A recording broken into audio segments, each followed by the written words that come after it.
Hello, today I will demonstrate the features of the CHASER code. This code simulates the time evolution of ions in charge breeders such as electron beam ion sources. This code does a zero-dimensional rates calculation. The data it produces is the charge state distribution. The user interface is used to define input parameters that will control the simulation. Once the input parameters have been set, they're saved in an input file and simulations can be run using this input file. Once a simulation is finished, the charge state distribution will be plotted. The user interface has 4 windows: a diagram of the device cross-section, an information window, a console window, and tabs for input and output. The information window will introduce you to the concept behind the code and give descriptions of the input parameters you'll set. The diagram provides a graphical way of visualizing and interacting with the input parameters. The white circle represents the drift tube, the green circle the electron beam, and the red circle the ion beam. By clicking on a part of the diagram, you'll be taken to a corresponding input parameter. For instance, clicking on the ion beam will take us to the ion beam atomic number.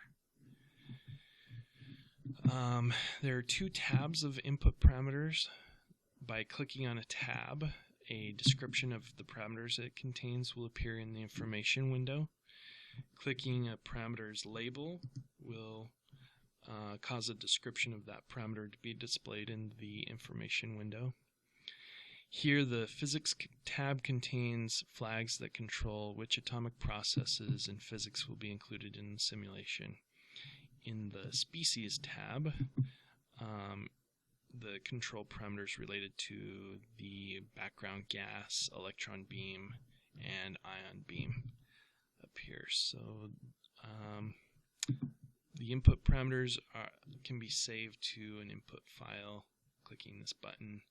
I've done this with a previous file, and I'm going to open that now. And this is just a little test input file to show you how it works.